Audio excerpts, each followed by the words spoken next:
Pernah nggak sih lo mikirin kayak gini? Gua kerja keras terus, tapi kok rasanya nggak pernah cukup ya? Atau kalau gue punya uang lebih banyak, hidup gue pasti bahagia. Kita hidup di zaman dimana uang bukan cuma alat tukar, tapi udah jadi penentu harga diri, ukuran sukses bahkan sumber kebahagiaan. Masalahnya, kita nggak sadar bahwa uang itu udah mulai ngatur hidup kita secara halus, diam-diam, tapi pasti. Hari ini, gue nggak mau kasih lo tips investasi atau cara cepet kaya. Tapi kita bakal ngobrol tentang bagaimana uang bisa ngendalain hidup kita tanpa kita sadari. Oke guys, kembali lagi di channelnya Anugrah Syafi'i yang ngebahasin self-growth, keuangan, dan lain sebagainya.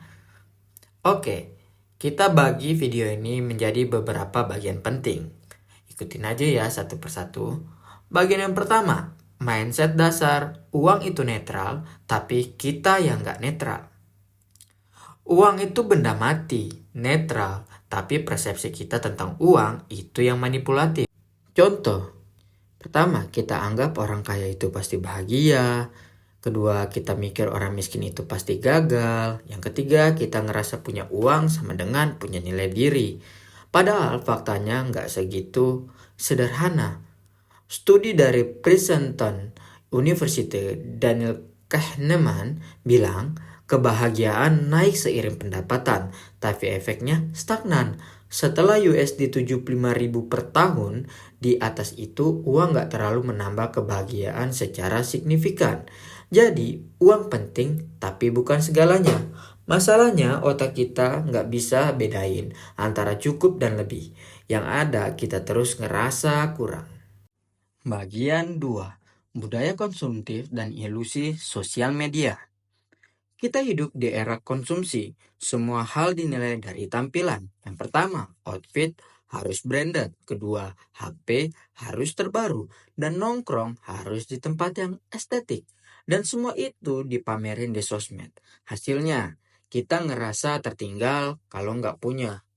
Fenomena ini disebut dengan comparative deprivation. Kita nggak ngerasa miskin sampai kita ngebandingin diri dengan orang lain. Akhirnya kita bekerja bukan buat hidup, tapi hidup buat kerja. Gaji cuma numpang lewat, buat ngebeli hal-hal yang bikin kita kelihatan sukses. Padahal secara mental dan finansial semuanya hampa. Bagian 3. Uang mengubah cara kita ambil keputusan. Pernah nggak lo ambil kerjaan yang nggak lo suka? Cuma karena kerjaan gajinya gede. Atau nolak liburan bareng keluarga karena takut rugi waktu kerja. Itu tanda-tanda uang mulai ngatur hidup kalian. Dan bukan salah kalian sepenuhnya sih. Karena kita tumbuh dengan narasi kayak gini.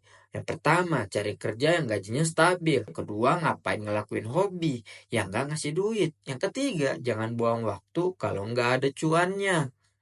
Akhirnya kita lupa, hidup itu bukan cuma cari uang, tapi juga cari makna kehidupan.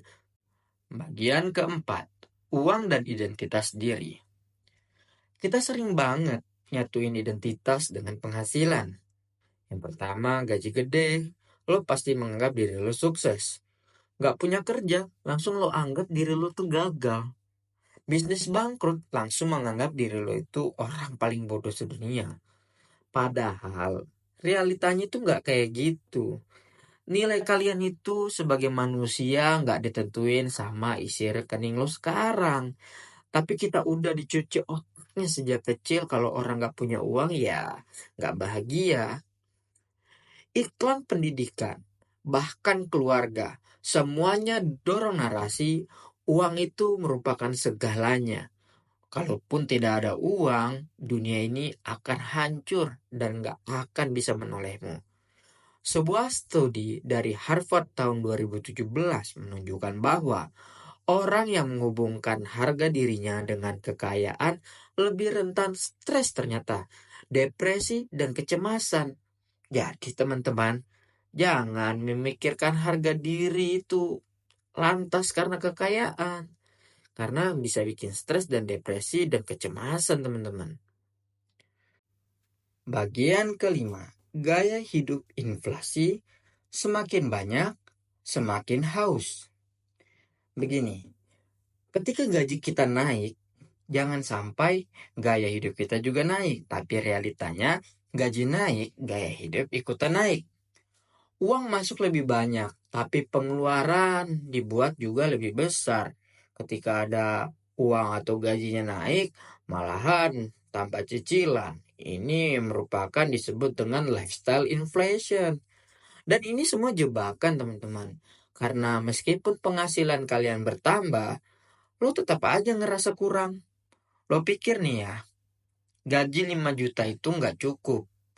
Dapat 10 juta pun masih pas-pasan ujung-ujungnya. Ketika 20 juta, bilang lagi, belum aman. Padahal yang bikin gak cukup itu bukannya uang, tapi pola pikir lo.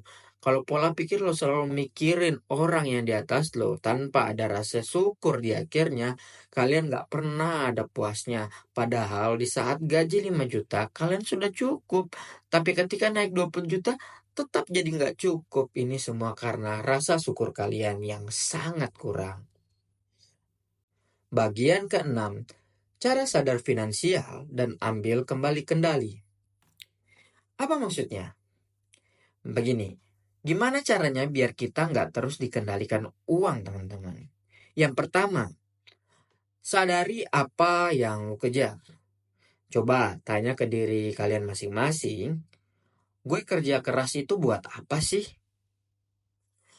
Buat impress orang, buat validasi diri kah, atau buat hidup tenang? Coba tanyakan dan cari jawabannya, tulis di komentar. Yang kedua, bikin batas cukup.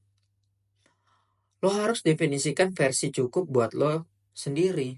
Karena kalau kalian nggak punya batas cukup, mau berapapun pendapatan kalian juga nggak pernah selesai itu teman-teman. Pasti kalian ingin dan merasa tidak cukup terus. Jadi hidup itu jangan sekali-sekali membuat standar berdasarkan orang lain. Jadi nggak akan bisa berkembang teman-teman. Yang ketiga, pisahin nilai diri dan nilai uang. Jadi gini, lo tetap berharga walaupun rekening lo kosong. Karena nilai diri lo nggak bisa dinilai pakai angka yang ada di rekening kalian. Yang keempat, perbanyak tujuan non-materi. Yaitu punya waktu buat keluarga, bisa tidur nyenyak, bisa nolong orang lain setidaknya. Itu kekayaan yang nggak bisa dibeli. Yang kelima, praktekkan finansial minimalis.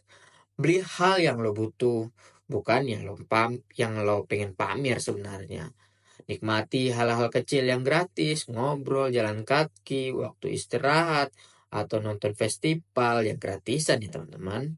Dan ketiga, fokus ke value bukan label. Ini sesi yang terakhir buat teman-teman dengerin. Uang emang penting, tapi kalau nggak hati-hati, uang bisa bikin lo kehilangan arah. Pertama, lo kerja keras buat dapetin uang, tapi akhirnya lo malah dikendalikan sama uang itu sendiri. Uang itu alat. Kalau kita yang pegang kendali, dia bantu hidup kita lebih baik. Tapi kalau kita yang dikendalikan oleh uang, hidup kita bisa habis cuma buat ngejar sesuatu yang nggak pernah cukup. Jadi, sekarang saatnya lo tanya pada diri lo sendiri. Lo yang punya uang atau uang yang punya lo? Isi jawabannya di komentar ya teman-teman. Oke, kalau teman-teman suka dengan konten saya seperti ini, jangan lupa like, share, dan komen di bawah. Jangan lupa subscribe dan bunyikan lonceng ya teman-teman, agar saya selalu rajin buat video seperti ini. See you next time.